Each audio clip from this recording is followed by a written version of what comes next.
రాష్ట్రంలో ఈరోజు ఒక ఆటవిక పాలన సాగుతూ ఉంది. గత 45 రోజులుగా రాష్ట్రంలో పరిస్థితి ఏమిటి అని చెప్పి ఒకసారి ఏ సామాన్యుడిని అడిగినా కూడా ఆ ప్రతి సామాన్యుడి నోట్లో నుంచి కూడా వచ్చే మాట ఒకటి, ఈ రాష్ట్రంలో లా అండ్ ఆర్డర్ లేదు, ఈ రాష్ట్రంలో ఆటవిక పాలన సాగుతూ ఉంది, ఈ రాష్ట్రంలో తెలుగుదేశం పార్టీ వారు ఎవరైనా సరే వాళ్ళు తెలుగుదేశం పార్టీ వారు అయితే చాలు, ఎవరినైనా కూడా వాళ్ళు పోయి కొట్టచ్చు, ఎవరి ఆస్తులైనా కూడా వాళ్ళు ధ్వంసం చేయొచ్చు, ఎవరినైనా హత్య చేయొచ్చు, ఎవరి మీదైనా హత్యా ప్రయత్నం చేయొచ్చు,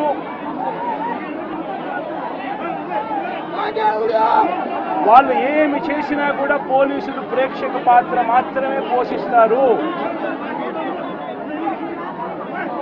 పోలీసులు ఇంకా అటువైపు నుంచి ఎవరైనా కేసు పెడితే దొంగ కేసులు వాళ్ళే తప్పు చేశారనంటూ పోలీసులు కూడా బనాయిస్తారు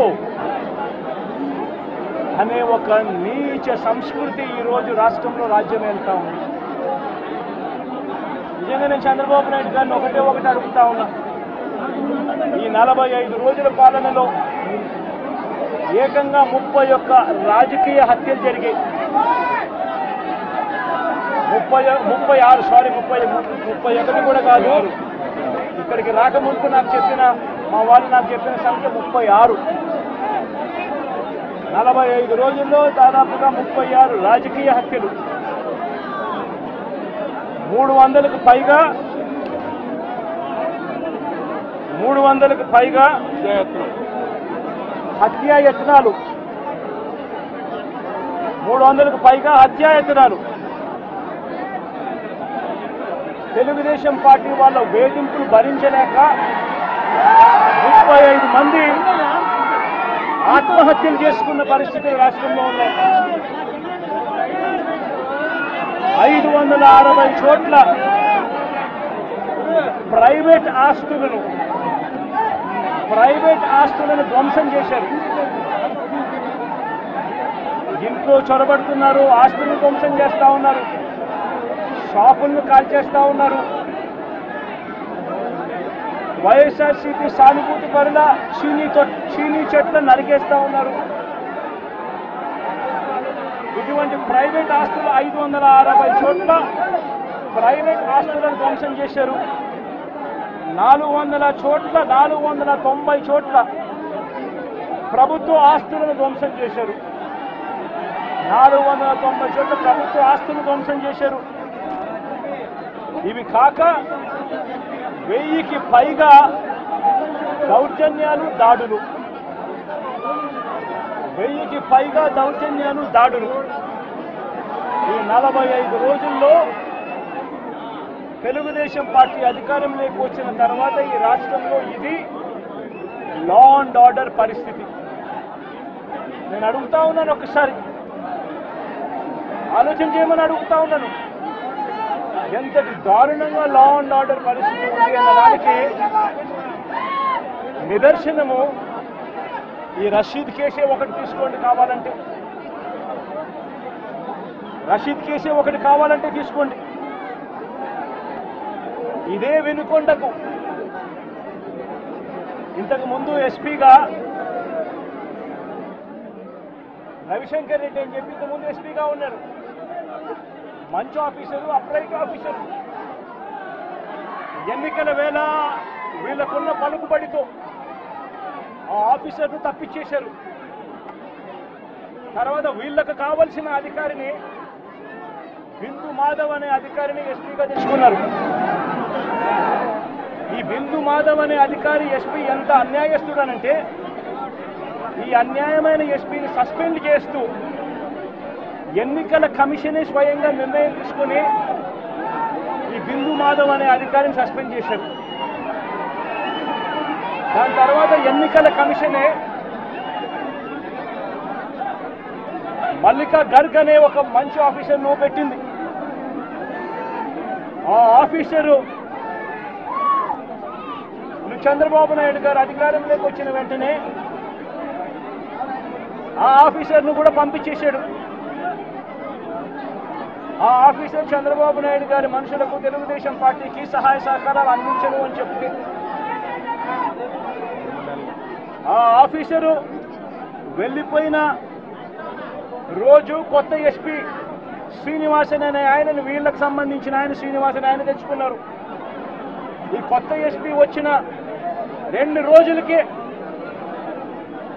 ఈ కొత్త ఎస్పీ వచ్చిన 2-3 రోజులకే హత్య జరిగింది. ఇది ఆ హత్య కూడా ఏమిటి?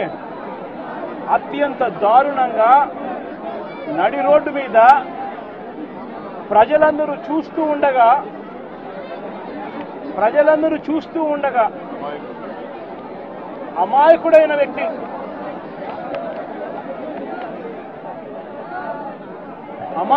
వ్యక్తి ఈ వ్యక్తి ఒక సాధారణ ఉద్యోగస్తుడు.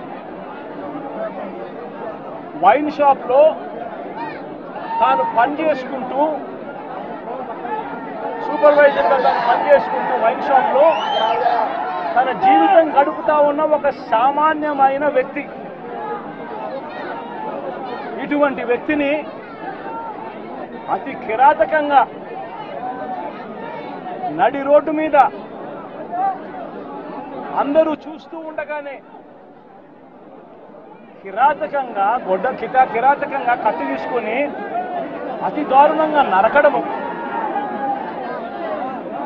ఆ నరుకుతూ వైఎస్ఆర్ కాంగ్రెస్ పార్టీకి సంబంధించిన సానుభూతి పరులందరినీ కూడా ఈ మాదిరిగా మేము నరుకుతాము అని చెప్పి రాష్ట్ర వ్యాప్తంగా ఒక మెసేజ్ పంపించడం కోసం అతి కిరాతకంగా నడి రోడ్డు మీద ఒక వ్యక్తిని నరుకుతాం. ఎంతటి దారుణంగా ఉంది అనంటే పోలీసు వ్యవస్థ వీళ్ళదే. ఇదే ఈనాడు, ఇదే ఆంధ్రజ్యోతి, ఇదే TV5 వీళ్ళందరూ కూడా పత్రికల ముసుగులో వీళ్ళు కూడా ఏ స్థాయికి దిగజారిపోయారో ఒక్కసారి గమనించమని అడుగుతా ఉన్నా.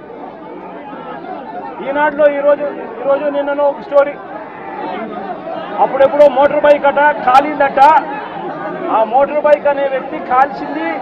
ఆ మోటార్ బైక్ అనే వ్యక్తి ఈ జిలానీది మోటార్ బైకు, అది వైఎస్ఆర్సీపీ వాళ్ళు కాల్చారట. అందుకనే 2 ఏళ్ల తర్వాత ఇది జరిగిందట అని చెప్పి ఒక దిక్కుమాలిన అబద్ధం చెప్తా ఉన్నారు. నిజంగా వీళ్ళు పత్రికలా, వీళ్ళు ఏమైనా పేపర్లా, టీవీలా? నిజంగా వీళ్ళంతా కూడా సిగ్గుతో తలొంచుకోవాలి వీళ్ళు చేస్తా ఉన్న దుష్ప్రచారాలకు, అబద్ధాలకు. తీరా చూస్తే ఆ మోటార్ బైక్ ఎవరిది అని అంటే ఆ మోటార్ బైక్ జిలాంది కాదు. ఆ మోటార్ బైక్ ఆసిఫ్ అనే వైఎస్ఆర్సీపీకి సంబంధించిన వ్యక్తిది. ఆ వైఎస్ఆర్సీపీకి సంబంధించిన వ్యక్తి crime number 10/2024 dated 17/1/2024 Asif YSRCP activist filed a case against TDP ex-chairman Shamim, TDP state secretary Ayub Khan, town TDP president and others who burnt his motorcycle and caused head injury to Asif. Asif motorbike nu వాళ్ళు కాల్చి ఆసిఫ్ను గాయపరిచి ఆ గాయపరిచిన కేసును Asif 17/1/2024లో case పెట్టి crime number కూడా 10/2024 dated అని చెప్పి crime number కూడా register అయింది. ఆ ఫోటో తీసి ఎప్పుడో జరిగిందని చెప్పి చూపించి ఆ కేసు మోటార్ బైక్ కేసు అప్పట్లో పోలీసులు తీసుకోలేదు అని చెప్పి మళ్ళీ పోలీసుల మీద కూడా ఒక తప్పుడు ప్రచారం మళ్ళీ పోలీసుల మీద కూడా వేసి అసలు జరిగిన ఇన్సిడెంట్ ఎప్పుడు అని అంటే ఇది 17/1/2024 జరిగినది. ఎవరి బైక్ నాకు కాలింది అని అంటే ఆసిఫ్ బైక్ కాలింది. ఆసిఫ్ ఎవరు అని అంటే వైఎస్ఆర్సీపీ మనిషి. చేసింది ఎవరు అని అంటే తెలుగుదేశం పార్టీకి సంబంధించిన Telugu Desam X chairman Shamim, Telugu Desam state secretary Ayub Khan వీళ్ళంతా. ఎంత దారుణంగా ఫ్యాక్ట్లను ట్విస్ట్ చేసి ఎస్పీ అనే వ్యక్తి కొత్తగా వస్తాడు, వచ్చిన 3 రోజుల కిందటే ఎస్పీ వస్తాడు, ఎస్పీ వచ్చిన 3వ రోజుకి హత్య జరుగుతుంది. ఇన్సిడెంట్ జరిగిన గంటలోపే ఎస్పీ బయటకు వచ్చి ఇది ఇద్దరు వ్యక్తిగత విషయాల వల్ల వాళ్ళకున్న మధ్యలో ఉన్న గొడవల వల్ల ఒకరిని ఒకరు చంపుకున్నారు అని చెప్పి తప్పుడు మాటలు మాట్లాడుతూ అబద్ధాలు చెప్తా ఉన్నాడు.